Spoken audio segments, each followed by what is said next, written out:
Hi, my name's Karin Watson. I'm the convener and one of the teachers for the first year studio courses in the Bachelor of Design program.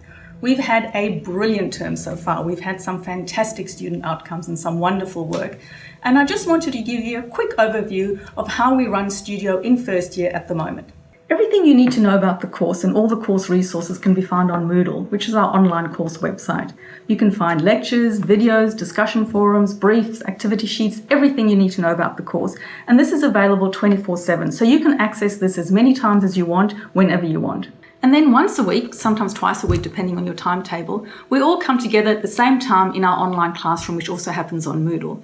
And this is really interesting space. We have a lot of lectures during this time, we have forums and discussions, and then we break out into smaller groups of maybe about 4 or 5 students where we do a lot of work together and a lot of activities together. We have quite a few different types of lectures. Some of them are pre-recorded, particularly the skills-based one, and that's really useful for students because you can go back and revise or look at them again if you need to clarify some of the things or remember some of the things that you need to do.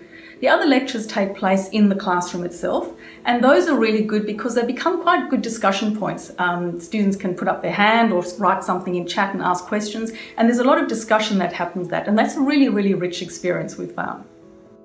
One of the benefits that we found about having an online classroom, which we didn't really think about before, is that there's so many different locations where all the teaching and learning happens. We even get to see a few people's pets making some guest appearances. So there's all sorts of other interesting things that happen that really adds to the sort of fun and the dynamic of the classroom and the sort of environment that we find ourselves in. And the students really respond well to that. One of the questions we get asked quite a bit is what materials and equipment do you need, particularly if you can't access those on a day-to-day basis. So we have a very comprehensive materials and equipment list, which you can find on Moodle, and you can order those online before term, so you've got everything at hand. But one of the really fun and interesting things we found is that students have been using all sorts of equipment and materials at home that you wouldn't normally use in a design process. So there's been works that have been made out of orange peels. We've got some beautiful work where a student didn't have access to any paint, and so she used different grades and watered down versions of coffee to create her work. So it's been fantastic, the really innovative and interesting ways that students have used the situation that they're in to come up with very innovative and interesting work.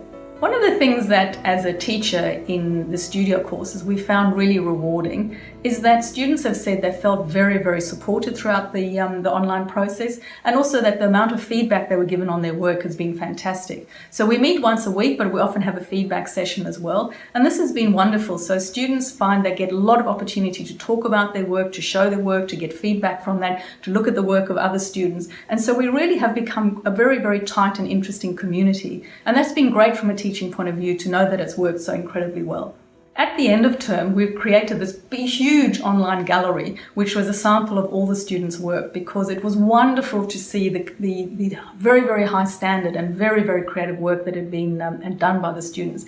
And so we put it all up just after the final assessments had been submitted, and students loved that. They absolutely loved that. They spent hours trawling through it all. And we also put in a lot of videos of some of the exhibition spaces where students had exhibited their work, and also of their process journals, because process work is really important, and so it gave you insights into the work of other students and your peers, which you might not have got in other circumstances. And this has been hugely successful, and students keep coming back to it all the time, as do all the tutors, because the work has really been fantastic.